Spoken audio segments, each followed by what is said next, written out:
வணக்கம் students. Next நம்ம பார்க்க போகிறது யூனிவர்சிட்டி எக்ஸாமில் கேட்ட ஒரு ப்ராப்ளம் தான் பார்க்க போகிறோம். Find the transition probability matrix கண்டுபிடிக்கணும்.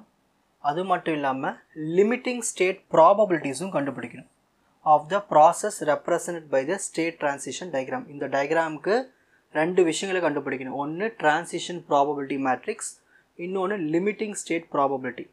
உண்மையாக உங்களுக்கு ஒரு டயக்ராம் கொடுத்துட்டாங்க. இப்போ இந்த டயக்ராமில் பாருங்கள், இங்கே வந்து ஒரு ஸ்டேட் இருக்குது, இங்கே ஒரு ஸ்டேட் இருக்குது, இங்கே ஒரு ஸ்டேட். டோட்டலாக இதில் எத்தனை ஸ்டேட்ஸ் இருக்குது? 3 ஸ்டேட் இருக்குது. இதில் மொத்தமாக 3 ஸ்டேட் இருக்குது. ஸோ இங்கே ஒரு ஸ்டேட்டு, இங்கே ஒரு ஸ்டேட்டு, இங்கே ஒரு ஸ்டேட், டோட்டலாக 3 ஸ்டேட் இருக்குது. ஓகேங்களா? அப்போ நம்ம என்ன பண்ணோம்னா இதை வந்து மேட்ரிக்ஸ் ஃபார்முக்கு மாற்றணும். Transition probability matrix. ஸோ 3 ஸ்டேட்னால இங்கே 1 2 3, இங்கேயும் 1 2 3 போட்டுருங்க. இப்போ நம்ம ஃபஸ்ட்டு ஸ்டேட்லேருந்து பார்க்கணும்.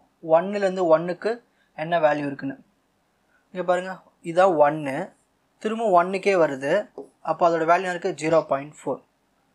அப்போ இங்கே 0.4ன்னு எழுதணும். இப்போ 1லேருந்து 2க்கு பார்க்கணும். 1லேருந்து 2க்கு எங்கே கனெக்ஷன் இருக்குது பாருங்கள், இங்கே இருக்குது. ஸோ 1லேருந்து 2க்கு கனெக்ஷன் இருக்குது. என்ன வேல்யூ? 0.5. அப்போது இங்கே மேட்ரிக்ஸில் வந்து 0.5ன்னு எழுதணும். இப்போ 1லேருந்து 3க்கு பார்க்கணும். 1லேருந்து 3க்கு பாருங்கள், இதுதான் 1. 3 எங்கே இருக்குது? இங்கே இருக்குது. இப்போ 1லேருந்து 3 தோ போது பாருங்கள். இது வந்து எரேஸ் பண்ணிடுறேன். 1லேருந்து 3க்கு, 1லேருந்து 3க்கு என்ன கனெக்ஷன் இருக்குது? 0.1. ஸோ 1லேருந்து 3க்கு 0.1. இப்போது நெக்ஸ்ட் செகண்ட் ஸ்டேட்டுக்கு பார்க்கணும். 2லேருந்து 1க்கு என்ன இருக்குன்னு. ஸோ இதுதான் 2. 2லேருந்து 1 வேல்யூ இங்கே இருக்குது. 1ஓட கனெக்ஷன் என்ன வேல்யூ? 0.3. ஸோ 2லேருந்து 1க்கு 0.3. நெக்ஸ்ட் 2லேருந்து 2 பார்க்கணும். அதாவது செல்ஃப் லூப். 2லேருந்து 2 என்ன இருக்குங்க? 0.3. ஸோ 2லேருந்து 2க்கு வந்து 0.3. நெக்ஸ்ட் 2லேருந்து 3 பாருங்கள், இங்கே தான் 2 இருக்குது. 2லேருந்து 3 என்ன வேல்யூ இருக்குது? 0.4. ஓகேங்களா? ஸோ 2லேருந்து 3க்கு 0.4. நெக்ஸ்ட் தேர்ட் ஸ்டேட் பார்க்கணும். 3லேருந்து 1, இதான் 3. 3லேருந்து 1 எங்கே கனெக்ட் ஆகிருக்கு? இதோ இங்கே கனெக்ட் ஆகிருக்கு. நான் இங்கே பாருங்கள்,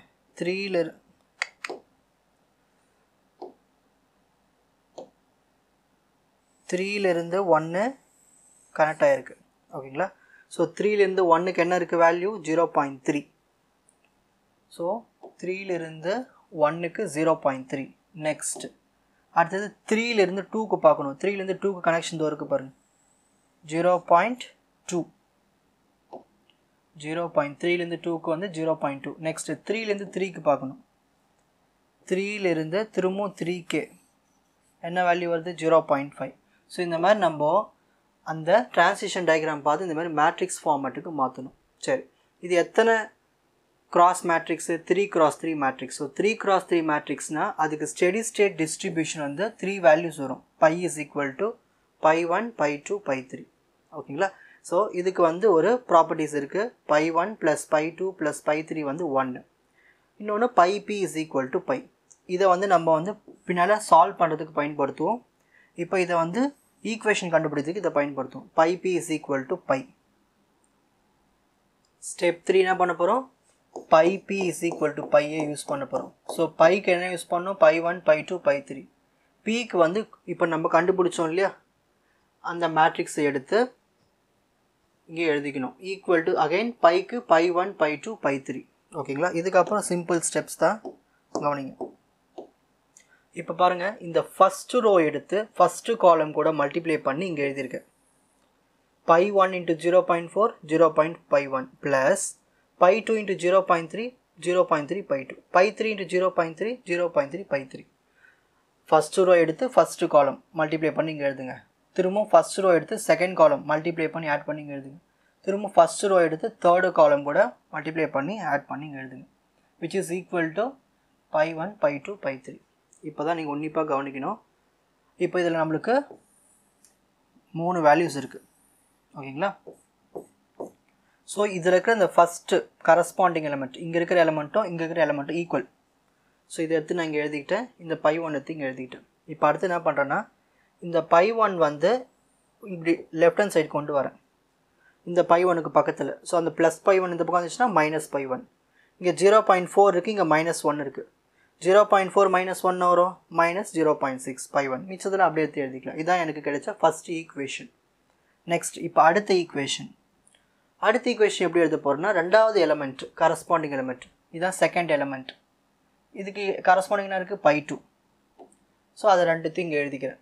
ஓகேங்களா. இப்போ π2வை இங்கே இதுக்கு பக்கத்தில் கொண்டு வரேன். அதாவது ரைட்லேருந்து லெஃப்ட்டு கொண்டு வரும்போது சைன் சேஞ்ச் ஆகிடும். அப்போது இது எடுத்து அப்படியே எழுதிக்கிறேன், இது எடுத்து அப்படியே எழுதிக்கிறேன். இந்த π2 இந்த பக்கம் இருந்துச்சுன்னா -π2. இது எடுத்து அப்படியே எழுதிக்கிட்டு ஈக்குவல் டு 0. இப்போ இங்கே 0.3 இருக்குது, இங்கே -1 இருக்குது. 0.3ல் -1 போயிடுச்சுன்னா -0.7. மற்றதெல்லாம் அப்படியே வந்துடும். இதுதான் செகண்ட் ஈக்குவேஷன். ஓகேங்களா. இப்போ தேர்ட் ஈக்குவேஷன் சால்வ் பண்ண போகிறோம். தேர்ட் ஈக்குவேஷன் பாருங்கள் என்ன இருக்குங்க. இதுதான் third equation which is equal to π3.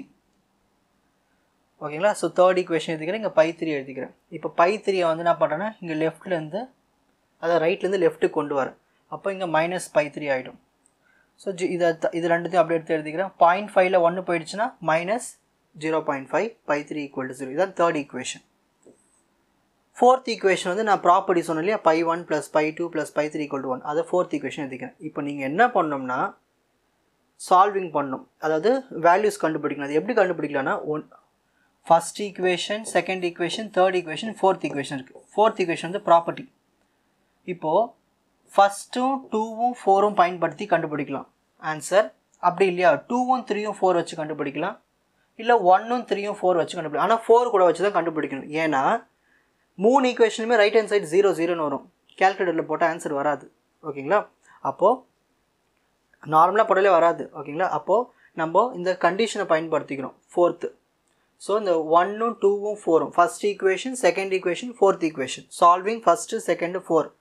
So இதை நம்ம சால்வ் பண்ணும்போது நம்மளுக்கு என்ன ஆன்சர் வருதுன்னா 0.33 0.33 0.33ன்னு கேல்குலேட்டரில் வரும். இதுதான் நம்மளுக்கு ஃபைனலாக steady state distribution value.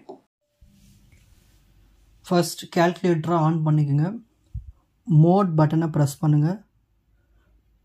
2 times 3 times press பண்ணிங்கன்னா இந்த ஈக்குவேஷன் கீழே 1 வரும். அந்த 1 ப்ரெஸ் பண்ணுங்கள்.